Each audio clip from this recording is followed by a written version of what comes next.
Hi, this is Michael Buffer, and welcome to the BoxHard Podcast. Hello, everyone. This is Mikey Garcia. This the monster from the swamps, Regis Rougarou Program. Hey, what's up? This is King Carlos Molina, former IBF world champ. This is Michael, the Bounty Hunter, 2012 Olympian and your people's champ. This is Charlie Edwards, flyweight champion of the world. This is Fast Eddie Chambers, and you're listening to the BoxHard Podcast with my main man, Joey Coastman. Hello everybody and welcome to episode 368 of the BoxHard Podcast. I'm your host Joey Coastman. I'm joined as ever by former heavyweight world title challenger Mr. Fast Eddie Chambers. Eddie, how you doing this week, my man? I'm doing good, my man. How about you? Not the best this week. I never usually say that. It's usually, always good when speaking with you, but this time, not the best. I'm battling COVID-19.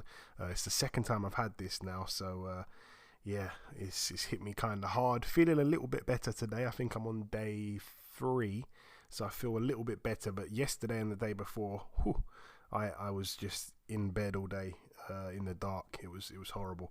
But anyway, leaving the negativity behind, moving on to the review part of the show. The show must go on. We're going to start here at the Nassau in Poland. Over here, 2 fights to mention. Krzysztof Wlodarczyk, now 61-4 with a draw, a TKO in round 6 against Cesar Reynoso, who's now 17-18 with 4 draws. We also had Matthias Masternek, now 47-5, a unanimous decision over 12 rounds against Jason Watterly, who loses his he's now 10-1. The bookies had that fight really close, but I think Masternek won quite handily over the 12 rounds. Moving out now to the Wembley Arena in Wembley, London, United Kingdom. I'm going to really try and run through everything as quick as possible this week. John Hedges with a win, now 7-0, a points win over 6 rounds against Ales Maskovich, who loses his he's now 3-1. John Hedges 7-0. Johnny Fisher, a heavyweight I really like, 7-0 as well now. A first round knockout against Dominic Muzil, who's now 7-5.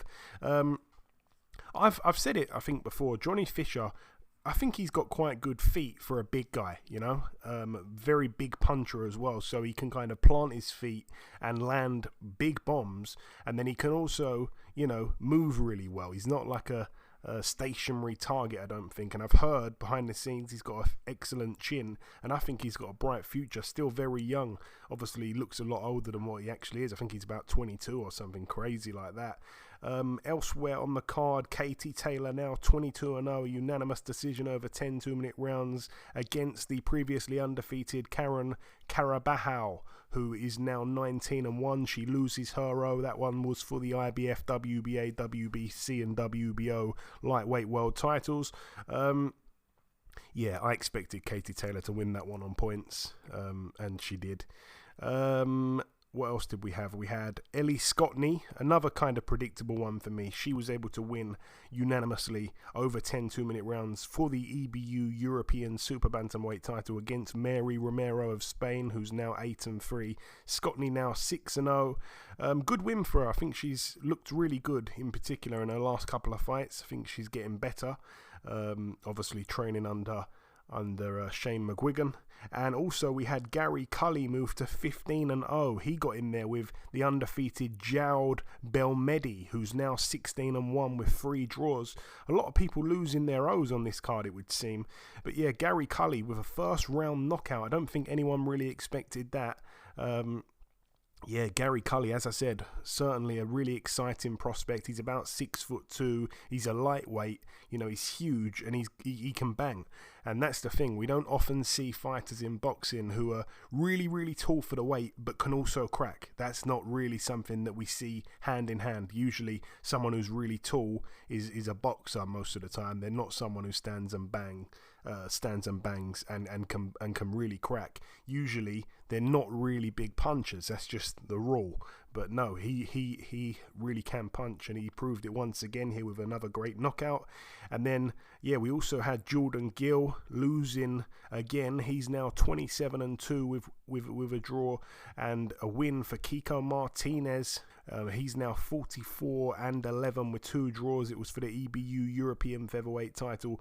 Gill down twice in the 3rd round and twice in the 4th round. In the end, Dave Caldwell threw the towel in. Just goes to show once again that you can never write off Kiko Martinez.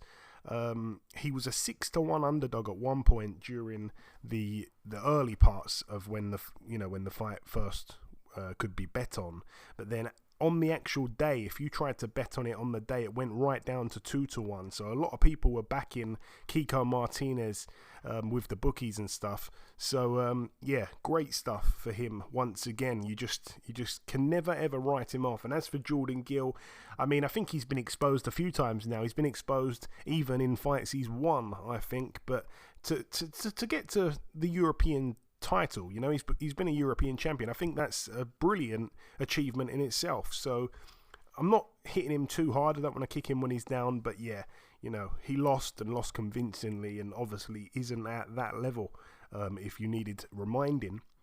And moving out now to the Gila River Arena in Glendale, Arizona, USA. This one was on Showtime pay-per-view. We're just going to touch on the main event. Jake Paul now 6-0.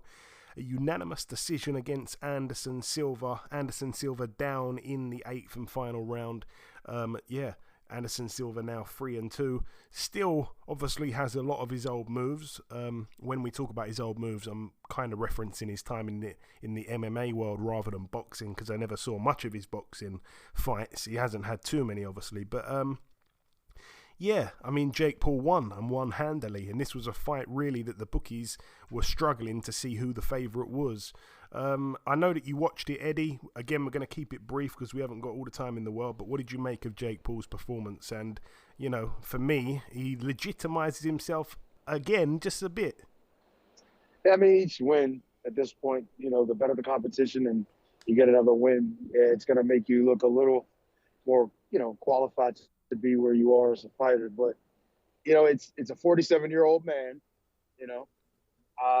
He still looked pretty good in spots, but he was just fighting in spurts, so it's hard to win rounds, you know, over the course of a fight, especially when you're not favored, to be honest. It's Jake Paul's situation, so it's going to be kind of hard to win a decision in that scenario. But I think he gave a good account of himself. He showed he was tough. He showed he still has some of that those spider-like tendencies that he had before as an MMA fighter. I was always a big fan of his MMA career, Anderson Silva. But so it was kind of good to see him, you know, box and do well. But yeah, he's just a little too long in the tooth. He's only fighting in spurts, and Jake Paul definitely won the fight. Still see some, I don't want to call it cavemanish movements with Jake Paul because he still seems to be learning. But you know, I still wouldn't want to put him in there with a higher level fighter. And I hear they're talking about trying to rank this dude, and it just shows you, man, boxing is crazy. But yeah, he's getting better, but I think he still has a long way to go.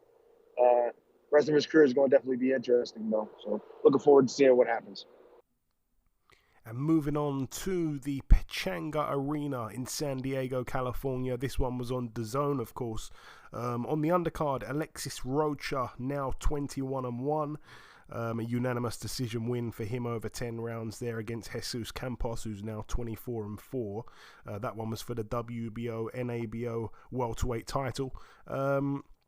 Elsewhere on the card, two guys that were both 15-0 put their O's on the line against each other, and it ended in a split decision over 10 rounds in favour of Hector Valdez, now 16-0.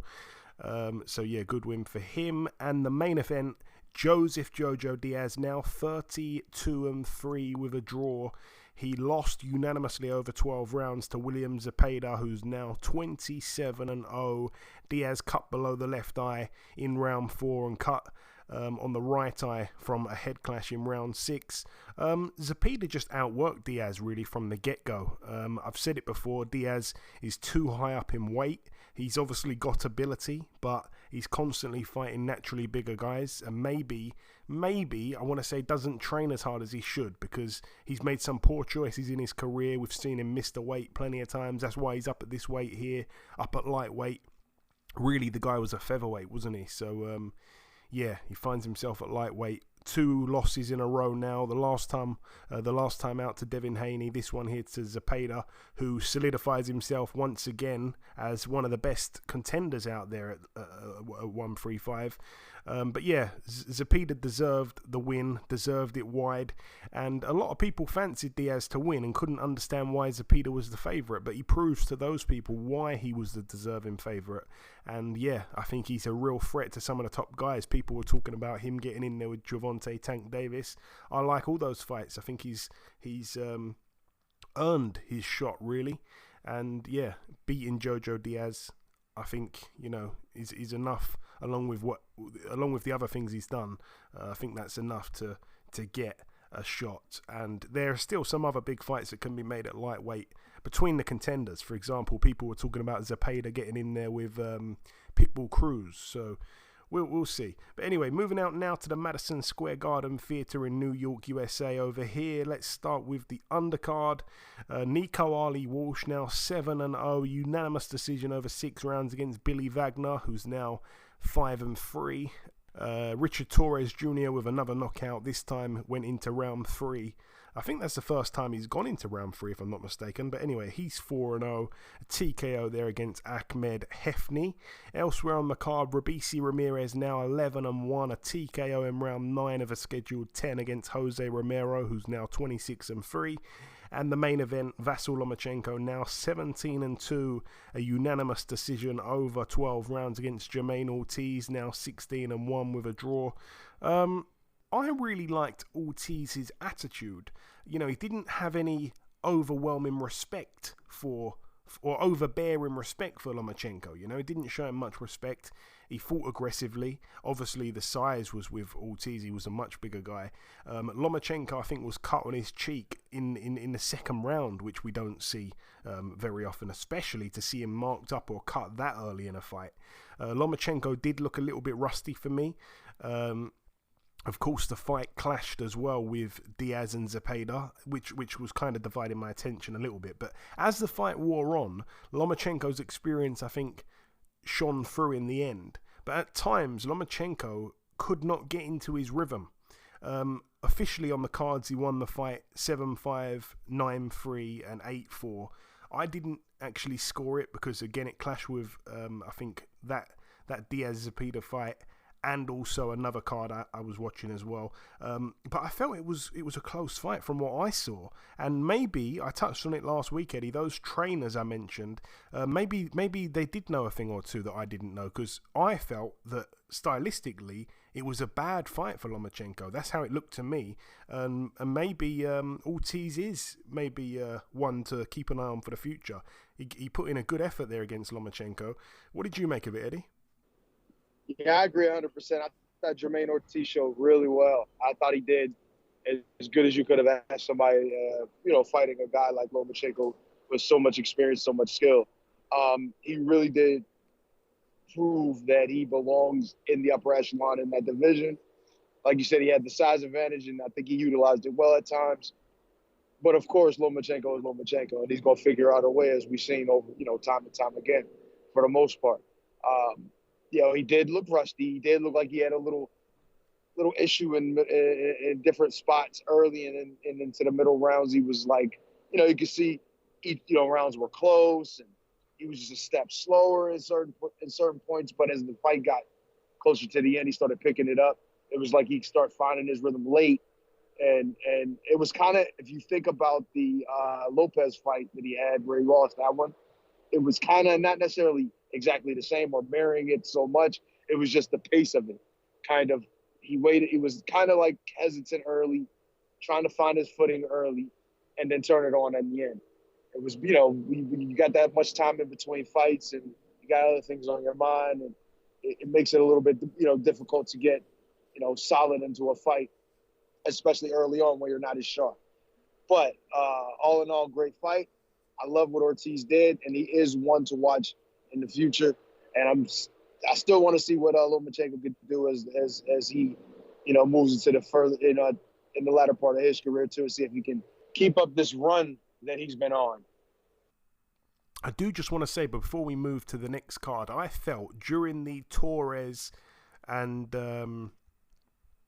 Hefney fight, the Torres and Hefney fight, obviously Richard Torres, the referee, Arthur Mercante, I thought was awful. He was absolutely awful. He was threatening to take points off of Hefney in the first round, which you don't often see.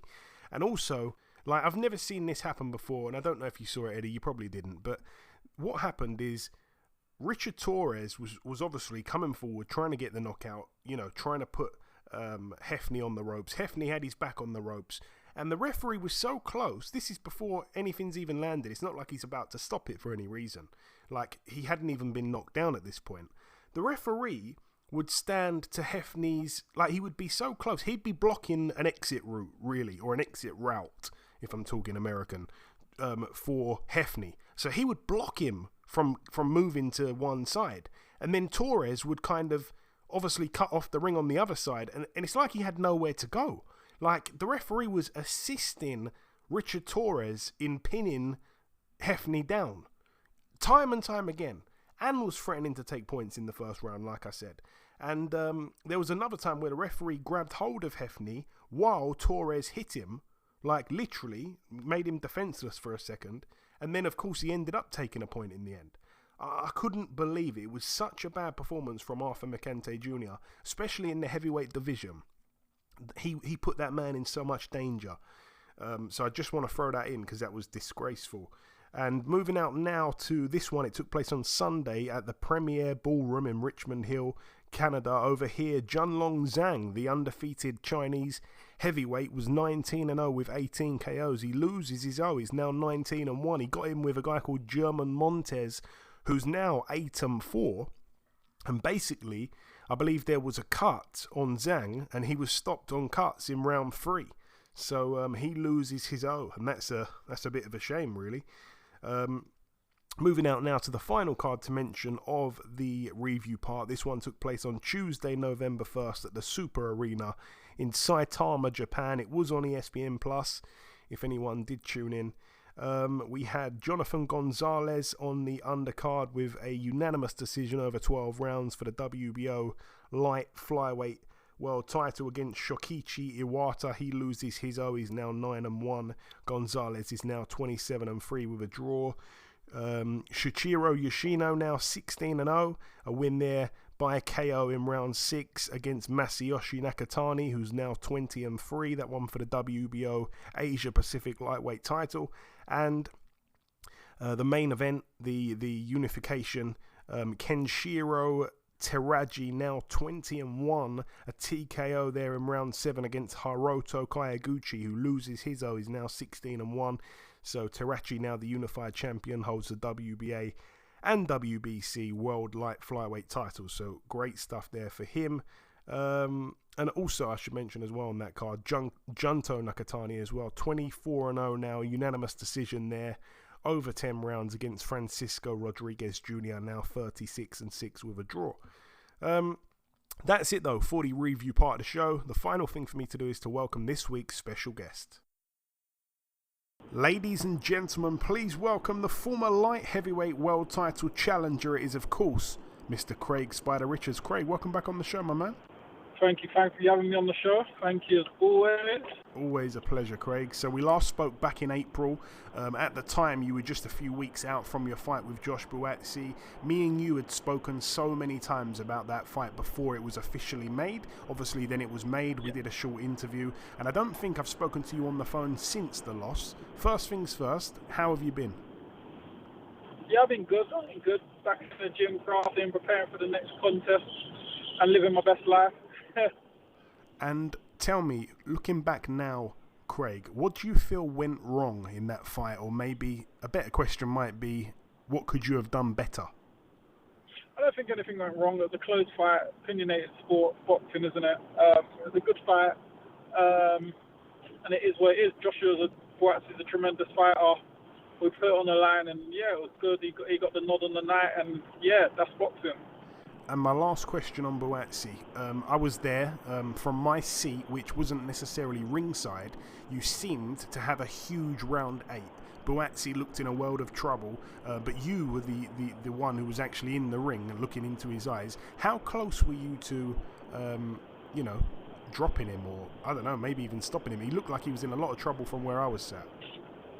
Yeah, it was a good fight. Yeah, obviously I hurt him round 8, but he done well to do what he needed to do to see the round out. Recovered well, regrouped quite well. But he showed a lot of heart, showed a lot of character, showed a lot of heart, showed a lot of grit and determination, which we knew that's what Joshua's about. That's his thing. So yeah, he done very well. Yeah, it was. I caught him with a shot on most people. I would have probably got out of there, but yeah, Josh done very well. And moving on to the next one, your comeback fight has been scheduled November 26th at the Wembley Arena on the Dillian White undercard. You'll be boxing Ricards Bolotniks. Now, I think this is pretty much the perfect comeback fight. I mean, you could have probably fought someone who nobody had heard of and just grabbed an easy win to see out the year. But Bolotniks, obviously well known for his fight with Buatsi just over a year ago. So not too long ago, still fresh in the minds of boxing fans. He took Buatsi further than any other opponent had done until Buatsi fought you. He took him to round 11. And perhaps more importantly, he does hold a couple good wins against your fellow domestic light heavyweights, Hosea Burton and Stephen Ward. Perfect kind of comeback fight here. Yeah, he won the golden contract. He walked through everyone, really. I think 3 of the fights, he knocked out 2 of them and dropped the other one twice, which could have got stopped. So we know what he's capable. We know he carries power. We know he brings it. We know he's very ambitious. I know he wanted this fight. So obviously, you know me, I accepted, and now we're here. So. And Craig, how do you see the fight playing out? Because as you know, Bolotniks can dig deep. I feel like he can fight on the back foot and the front foot, and likes to have a war. Yeah. I'm all-rounder. I can adapt to it. Obviously, you see in my last fight, I can trade, I can box. I can do it all as well. I've got a good chin, I can bang. So, it is what it is. We'll just see how it plays out November 26th. And what kind of level do you want to jump in with after this fight? And I say this because Dan Aziz seems to be getting better and better at domestic level, but then I know you might view that as a backward step, and that's totally understandable. But tell me, what kind of level are you looking at after this one for the start of 2023? Look, one step at a time. We'll deal with Ricards Bolotniks first and foremost before we start looking at any other opponents and what's next, because nothing will be next if I don't deal with him November 26th. Of course, everything's progress. We want to keep moving forward. Obviously, the main of the aim, I've done all the domestic titles, won the British title, done a lot of domestic clashes. Obviously, the aim always to get to that world title and fulfill my goals. So any way to go to win that world title or work towards that is what I'm looking to do. And every December, Craig, on the podcast, we've got a rule. Anyone I interview in that month, I like to ask them what would be on their Christmas wish list in terms of their career for the following year. For the following year. So I'd ask you, in a realistic world, what would you want 2023 to bring you? We're not yet in December, but I think it's a good, valid question to ask. I don't technically have to answer it because we're not in December yet, right? Answer it. Of course, I would love that world title. That's my aim, isn't it? So one way or another, get to that world title shot. This time, make sure it happens. It's the belt I need to collect before I see my time out in the sport. Okay. And one of the kings of the light heavyweight division is in action this weekend. Your former foe, Dimitri Bivol, steps in with Gilberto Ramirez. There you go. Ramirez looks huge, stood next to Bivol, Craig. So how do you see this fight playing out, and what did you make of that lovely Spanish pronunciation you just heard from me? The Spanish not so good, but fight even better. Ramirez is massive for the weight. I think he puts on, 30 pounds or something. 205, I think he comes in or something. So he's going to be mauling the big, it'll be a big problem with the weight towards Bivol, but Bivol's a good operator and can box tremendously. So I'm very interested to see how he deals with this. and your gym mate, John Ryder, we had him on the show last week. I can imagine you're probably slightly annoyed that you're both fighting on the same night at different venues, but he gets in with Zach Parker. How do you see that one going? And try not to be biased. It's a great fight, I think. It's a good fight. I don't know too much about Zach Parker. Haven't watched him that many times. I think I've seen two fights of his, I think Darryl Williams, I saw him fight, and I think I saw him fight someone else. Was it Morrison or something? Marcus I can't Morrison, remember. I haven't seen him. I've only seen him a small amount of time, so it's hard to have an opinion. So I don't end up being biased. Obviously, I've seen John multiple millions of times. And I literally just finished sparring with John as well today, actually. So I've seen John. So it's kind of a biased opinion. Obviously, I'm not always root for my stablemate. Yeah, no, fair enough. And lastly, it was being spoken about that Yarde would fight Beterbiev. I think for whatever reason there's a delay. I think maybe Beterbiev's been injured. If the fight does eventually happen, I think they're eyeing up a date for early next year. How much of a chance do you give Yarde, Craig? I'll give him a chance, of course. He can punch. He's explosive. And we've seen Beterbiev's been hurt before, but obviously Beterbiev's going to go in there as a massive favourite, but I would not write Yarde off. Yeah, let's hope he can do it. Let's get behind him. And just finally, Craig, if you've got... Say again? So of course I'll be rooting for him. Yeah, for sure. And just finally, before we let you go, Craig, if you've got any closing words just to the listeners, say whatever you like, my man. Just want to say thank everyone for always supporting me and supporting my career. Obviously, thank my sponsors, Lewis, VR, etc., Mail Team, the lot. And basically, get down November 26th to Wembley Arena if you can. Hit me up for tickets. Cheers! Hit him up for tickets. There we go. Listen, Craig, as you know, it's always a pleasure speaking with you, my man. Thanks for your time, and we'll speak again after the fight. Speak to you soon. Thanks. Okay, now it's time for part 2 on this week's show. Usually the news, but unfortunately no news to mention. If anything does develop from now to the end of the show, I will mention it on the outro. So moving straight on then to the preview part, we're going to start here with a card that takes place later tonight at the Quiet Cannon Country Club in California, USA. It's going to be on USA UFC Fight Pass. Over here we have Sergei Bohachuk, 20-1 as a pro. He's the guy that got to, I think it was 18-0 with 18 KOs. Then he got knocked out when he got in with Brandon Adams. Since then, he's come back with 2 knockout wins. So he's 20-1 with 20 KOs. He gets in with Aaron Coley, who's 16-4 with a draw. It's over 10 rounds for the vacant WBC Continental America's Super Welterweight title. Moving out now to a really weird one. Takes place tomorrow, Friday, November the 4th, at the Superdome Arena in Tanzania. And on the undercard, heavyweight big baby Jarrell Miller, 25-0 with a draw, gets in with Awad Tamim, who's 15-5. I just don't understand how Jarrell Miller has found himself in Tanzania of all places. I mean, that really is random.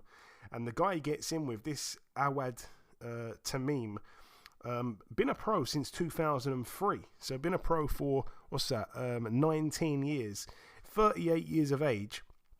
Only had 20 fights. Got knocked out by Bogdan Dinu in 1 round. Got knocked out in 3 rounds by Timur Ibragimov. I mean, we're really going back now. Got knocked out by Denis Bakhtov as well in 3 rounds. Anyway, all the best to Tamim, who's a 6-foot tall heavyweight. Yeah, unbelievable. What else do we have? Moving out now. This one takes place on the Saturday. This one takes place at the Rudolf Weber Arena in Oberhausen, Germany. Over here we have Zan Kosabutski. Someone's, I think, going to sleep in this fight here. Zan Kosabutski, 18-0, 17 KOs. He gets in with Hussein Mohammed, 17-0 with 14 KOs. So 35-0 combined records with 31 KOs. Somebody, I think, will be going to sleep. It's obviously at heavyweight for the WBC International title. On the undercard, Jose Lardu as well, 8-0, gets in with Ali Keydin, who's 16-1. That's for the WBC International Silver Heavyweight title. Moving out now to the Etihad Arena in Abu Dhabi. Over here, this one is going to be on DAZN. I'm going to try and run through this as quick as possible. On the undercard, Campbell Hatton, 8-0, no opponent just yet for him. Former world champion, friend of the show, Cao Yafai, 26-1 in a 10-rounder against Gerald Paklar, who's 16-5 with 3 draws. We have Galao Yafai, 2-0, fighting here, defending his WBC International Flyweight title against Gohan Garcia, who's 12-1 with a draw. I feel like I've seen that name before, actually, Gohan Garcia. Let me double check where I've seen that one. Definitely feel like he fought someone recently. No, seems like I've totally made it up. Okay. Elsewhere on the card, Chantel Cameron, friend of the show, 16-0, gets in with Jessica McCaskill, friend of the show, 12-2. This one could really steal the show. I think it probably does go the distance. I think Chantel Cameron should win the fight. McCaskill's a real dog, though, of course, as well. Chantel puts her IBF and WBC super lightweight titles on the line, but also they've got the vacant IBO, WBA, and WBO super lightweight titles on the line, so the winner becomes undisputed. Jessica McCaskill, of course, moving down to 140 from 147, where she's the undisputed champion there. If Chantel Cameron wins, I think there's a chance Chantel could move to 147 for the rematch to see if she can become undisputed there. So it's a great fight, but of course I have to pull for Chantel Cameron. Probably my favourite female, in fact my favourite female fighter by far. I don't even know why I hesitated there. Fabulous fighter, love watching her fight. Elsewhere we have Shakhanzon Rakhimov, 16-0, fighting with a draw, 16-0 with a draw to Jojo Garcia, by the way. He fights here for the vacant IBF World Super Featherweight title, which of course was taken away from Joe Cordina when he got stripped for having a hand injury. In steps Zelfa Barrett, 28-1. He's massively up against it. If you don't know Rakhimov, you know, if you're a casual fan, you might not understand why, but Rakhimov can really, really fight. I hope Zelfa Barrett can pull it off. Obviously, lost his